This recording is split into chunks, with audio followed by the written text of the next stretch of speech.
Saudara-saudari terkasih, berjumpa lagi dengan saya Romo Andreas Basuki Wagiman atau Romo Abbas. Kali ini mau bicara tentang masalah menikah, beda gereja dan beda agama. Mengapa gereja Katolik mengizinkan menikah beda gereja? Alasannya karena gereja Katolik menghargai hak asasi manusia, yaitu hak setiap pribadi untuk memilih jodoh siapapun dan memeluk agama apapun. Tetapi itu bukan satu-satunya alasan gereja memberikan izin menikah beda gereja atau dispensasi untuk beda agama. Ada banyak alasan, misalnya situasi sosial yang konkret. Menurut saya, karena kita menyadari sebagai kelompok agama minoritas, maka di suatu tempat kemungkinan sekali sangat terbatas pilihan dari muda-mudi itu untuk menemukan jodohnya yang seiman. Muda-mudi yang hidup di paroki besar atau umat Katoliknya yang banyak saja, dengan stok muda-mudi juga banyak saja, masih mengalami kesulitan untuk menemukan pasangan yang pas. Apalagi di lingkungan yang umat Katoliknya sedikit. Karena itu saya pernah menantang seorang gadis yang ingin masuk Katolik. Tahu tidak risikonya nanti, bahwa kemungkinan akan menemukan kesulitan untuk menemukan jodoh yang seiman. Saya katakan kepadanya, akan berbeda kalau kamu tidak Katolik, karena akan begitu banyak pemuda yang bisa kamu pilih untuk menjadi suamimu. Ada faktor lain lagi yang bisa menjadi alasan pemberian dispensasi atau izin? Ya ada, yaitu faktor usia. Bisa jadi pemuda atau pemudi itu tinggal di paroki yang umat Katoliknya besar, namun seseorang tetap kesulitan menemukan pasangan yang seiman karena ketidakcocokan masalah kepribadian atau hal lain yang ikut menentukan. Sampai usia 30 bahkan 40 belum menikah, namun ia tetap berpegang teguh pada imannya. Ada kemungkinan untuk diberi peluang dispensasi beda agama atau beda gereja, apalagi sesudah umur tua atau super adulta seperti itu, apalagi itu pihak perempuan. Biasanya pihak perempuan lebih merasakan kecemasan daripada pihak laki-laki. Di samping itu ada masalah lain yang tidak kalah penting, yaitu faktor ekonomi. Bisa jadi seseorang yang berasal dari keluarga kurang mampu menikah dengan orang dari keluarga yang terpandang secara ekonomi. Mau tak mau dengan menikah terangkatlah status ekonominya. Meski harus tetap disadari dan terus diingatkan bahwa tidak ada pernikahan tanpa ada dasar cinta kasih. Dalam bahasa Jawa ada istilah bibit bobot bebet. Keturunan yang baik-baik, kedudukan atau status sosial yang mapan, ekonomi yang mampu menjadi bahan pertimbangan dalam menentukan pasangan. Tentu masih ada alasan-alasan lain seperti bahaya jika menikah keluar gereja, pihak perempuan sudah mengandung, menghindari percecokan dalam rumah tangga, menghindari batu sandungan karena mempelai telah berjasa bagi masyarakat dan gereja, karena pihak non-Katolik ada harapan suatu saat menjadi Katolik, atau sekedar mensahkan perkawinan yang sudah mereka laksanakan di luar gereja. Bagaimana dengan masalah ketidakharmonisan hubungan yang tidak seiman itu? Ya benar, kenyataan yang ada meskipun tidak 100% menunjukkan bahwa perkawinan beda gereja atau beda agama membuahkan persoalan yaitu ketidakharmonisan dalam keluarga berkaitan dengan penghayatan imannya atau agamanya. Misalnya masalah pendidikan iman anak, masih terjadi kemungkinan tarik ulur di antara orang tuanya. Kita memang tidak dapat menutup mata terhadap kenyataan itu. Bahkan dalam perkawinan yang seagama pun masih banyak menimbulkan persoalan. Apalagi dengan perkawinan yang sudah jelas ada persoalannya, yaitu masalah ketidakharmonisan yang ditimbulkan oleh perbedaan iman. Sesungguhnya suami istri yang seiman akan lebih memudahkan untuk mendidik anak. Maka harus ditegaskan bahwa mereka menikah dengan ada persoalan yang sudah jelas akan dihadapi dalam kehidupan suami istri. Lalu adakah cara untuk mengatasi ketidakharmonisan itu? Yang dibutuhkan di sini adalah semangat toleransi yang tinggi dari masing-masing pihak, yaitu harus bersedia untuk menghormati agama pasangannya dan memberikan kebebasan seluas-luasnya untuk melaksanakan tugas dan kewajiban agamanya.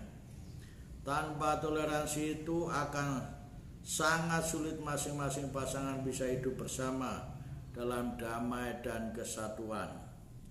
Toleransi juga lebih dituntut dari pihak non-Katolik, karena salah satu syaratnya adalah pihak Katolik berjanji untuk setia pada imannya dan mendidik anak-anak secara Katolik. Bila mana ada bahaya bahwa iman dari pihak Katolik itu terancam, maka tidak selayaknya permohonan dispensasi itu diajukan. Janji ini secara tertulis dan harus dijelaskan secara lisan serta harus mendapat jawaban yang mantap dari pihak non-Katolik. Pihak non-Katolik harus mengetahui janji pihak Katolik untuk setia dalam imannya dan wajib mendidik anak secara Katolik, menyetujui baik secara lisan dan tertulis dengan membubuhkan dalam berkas janji itu tanda tangannya. Akan tetapi di sisi lain sesungguhnya tidak ada jaminan bahwa perkawinan sesama yang beriman Katolik pun bisa mengusahakan keharmonisan. Yang harus disadari baik-baik adalah bahwa perkawinan itu bukan didorong oleh hasrat biologis saja. Lebih dari itu masih banyak persoalan lain yang harus disepakati bersama. Pendek kata, semua pihak harus membuat komitmen bersama untuk mewujudkan keharmonisan, kerukunan, kedamaian, kebersamaan, dan kesatuan dalam banyak hal. Misalnya kesepakatan kedua belah pihak untuk menyekolahkan anaknya di sekolah Katolik atau mendukungkah pihak non-Katolik bila pihak Katolik melaksanakan tugas dan kewajibannya dalam hidup menggereja atau menghayati dan melaksanakan imannya. Menurut saya apa yang harus dilakukan untuk menyelamatkan perkawinan bila pasangan beda agama menghadapi konflik rumah tangga yang menjurus pada perpisahan ialah saya menekankan pentingnya pastoral keluarga bagi pasangan beda gereja atau beda agama. Karena tanpa adanya pendampingan ada kemungkinan pasangan itu akan lepas kendali. Artinya seiring perjalanan waktu konflik yang timbul yang semula kecil dan sederhana bisa menjadi besar dan kompleks. Maka harus ditanamkan keterampilan mengelola konflik. Konflik tidak boleh dipandang secara negatif atau membahayakan saja. Konflik bisa mempunyai dua arah, destruktif atau merusak, dan bila dibiarkan bisa berlarut-larut berkembang tanpa ada solusi dan kemauan baik dari kedua pihak. Yang kedua, konstruktif atau yang membangun. Bila konflik itu disadari sebagai suatu kenyataan bahwa kedua pihak memang berbeda dalam hal harapan, perasaan, pemikiran, minat, bakat, irama hidup, dan lain-lain, maka mudah Apabila perbedaan itu bisa dilihat dalam diri masing-masing, kekuatan dan kelebihannya akan disumbangkan untuk memperkaya kehidupan bersama. Untuk itu maka konflik itu akan menjadi produktif. Masing-masing pasangan harus bertanya diri, apa yang bisa aku berikan untuk kebaikan dan kebahagiaan pasangan hidupku? Kalau ini yang diusahakan oleh masing-masing, maka tidak ada ungkapan, kami sudah tidak cocok lagi. Lalu bagaimana dengan pasangan yang memang ketidakcocokan dipakai sebagai alasan untuk berpisah? Seharusnya sejak awal disadari bahwa kedua belah pihak memang belum ada kecocokan. Bukan saja soal beda agama atau gereja, tetapi juga dalam banyak hal lain.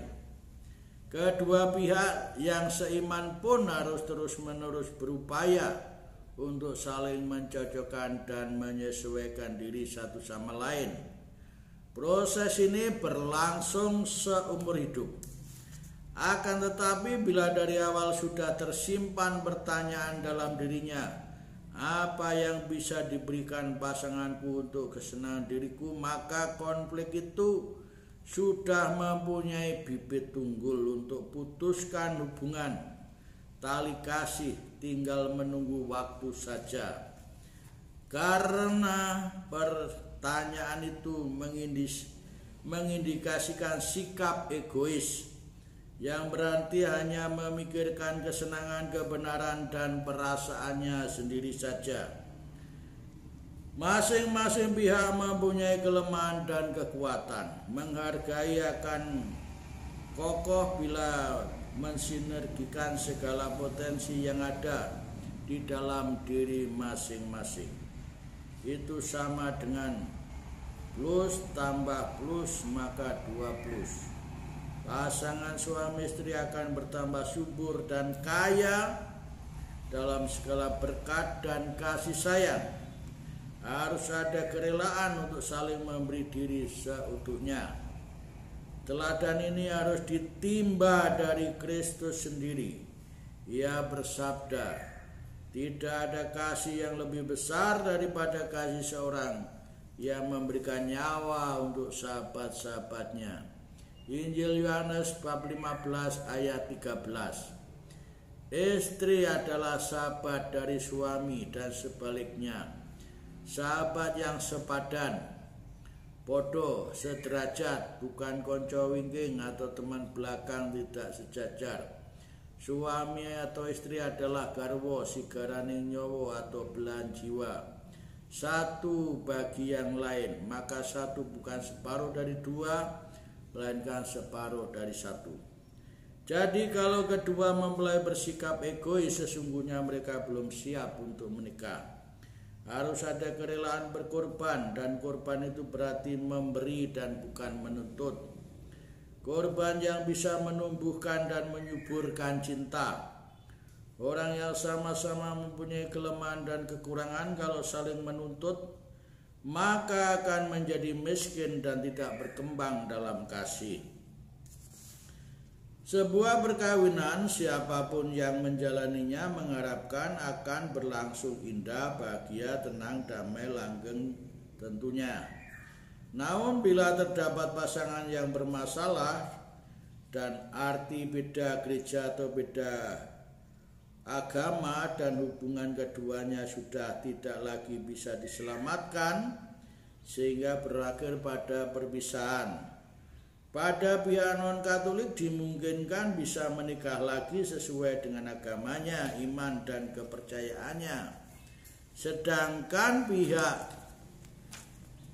Katolik tidak diizinkan menikah lagi.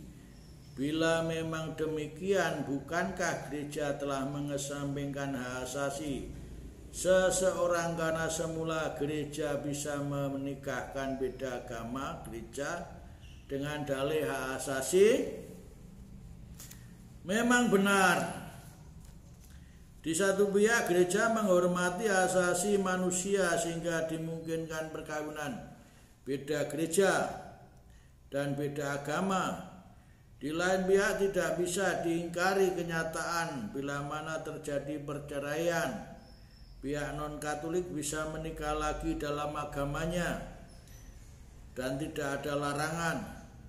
Tetapi seakan menjadi tidak adil karena pihak Katolik tetap terikat hukum gereja Katolik, yaitu hukum ilahi bahwa yang sudah dipersatukan Allah tidak boleh diceraikan manusia. Lihat Markus 10 ayat 9. Apakah dengan demikian gereja tidak bisa memberikan izin untuk menikah lagi bagi pihak Katolik? Sejauh ini gereja belum memberikan toleransi untuk mengizinkan pihak Katolik bisa menikah lagi. Menurut pandangan biblis, Musa memberikan surat cerai karena ketegaran hati manusia. Itu jawaban Yesus terhadap pertanyaan orang Farisi soal perceraian. Gereja Katolik belum mentoleransi ketegaran hati manusia. Maka jalan satu-satunya adalah pencegahan agar tidak terjadi perceraian itu di kemudian hari. Pencegahan seperti apa itu? Caranya adalah dengan kursus persiapan perkawinan yang memadai, penyelidikan perkawinan dari pihak pastor yang cermat dan teliti, dan proses pelaksanaan dari tahap awal sampai peresmian perkawinan dengan seksama. Dengan cara demikian diharapkan persiapan perkawinan sudah dilaksanakan dengan serius dan cermat. Sayangnya, persiapannya demikian inilah yang sering diabaikan. Padahal seperti berlaku untuk semua hal, hasil sangat ditentukan oleh persiapannya. Apakah proses saling mengenal satu sama lain berjalan dengan baik? Ada sambung rasa, membicarakan rencana masa depan, ada komitmen yang dibangun dan disepakati bersama, dan menjalankan proses menuju ke jenjang perkawinan dengan cukup waktu dan menurut tahapan-tahapan yang semestinya. Saya sangat menyesalkan bahwa ada sementara imam yang karena alasan kesibukan yang padat tidak melakukan penyelidikan kanonik dengan semestinya. Kedua calon diminta untuk mengisi begitu saja formulir bekas kanoniknya.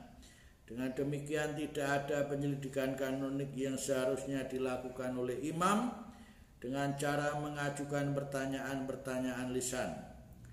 Lebih-lebih terkait dengan 14 halangan perkawinan dan terutama terkait dengan ciri khas atau sifat hakiki perkawinan Katolik. Sikap saya sendiri karena pernah memberkati pernikahan sama-sama Katolik tetapi gagal atau pisah sudah cukup untuk membangkitkan di dalam diri saya untuk bersikap hati-hati. Sikap kehati-hatian ini dikarenakan tidak adanya perceraian dalam gereja Katolik. Hal ini yang seharusnya disadari sejak awal oleh kedua calon yang Katolik. Apabila yang beda gereja dan agama, tentu saja harus berpikir untuk kedua kali. Maka perkawinan Katolik mempunyai konsekuensi yang serius. Bila ada pasangan yang karena sudah tidak ada kesamaan persepsi dalam membina rumah tangga, sehingga pihak yang non-Katolik menikah lagi dengan cara lain sampai mempunyai keturunan, bagaimana status pihak Katolik? Biar pihak Katolik sudah menikah, biar pihak non-Katolik sudah menikah dengan cara lain dan sudah punya keturunan sekalipun, status perkawinan pertama tetap ada dan berlaku sampai pihak non-Katolik meninggal dunia. Dan sejauh belum menikah dengan pihak lain, ia tetap memiliki hak warga gereja penuh bagi pihak Katolik. Hal tersebut didasarkan pada sifat perkawinan Katolik yang monogami dan tak terceraikan. Sedangkan perceraian yang dilakukan oleh pihak atau lembaga atau instansi lain tidak diakui secara sah oleh gereja Katolik. Maka idealnya perkawinan beda agama atau gereja dihindari dan dicegah. Tetapi melihat fakta dari tahun ke tahun kian meningkat, ini seharusnya dipikirkan secara matang oleh Gereja Katolik untuk menyikapi kenyataan yang terjadi. Sejauh ini saya hanya memberikan arahan pada saat-saat khusus perkawinan dan saat-saat penyelidikan kanonik secara pribadi, belum secara sistematis dan terprogram. Semoga dengan penjelasan ini pihak-pihak yang mau menikah secara beda gereja atau beda agama dapat berpikir ulang bagaimana konsekuensinya harus dipertimbangkan secara serius. Tuhan memberkati kita. Amin.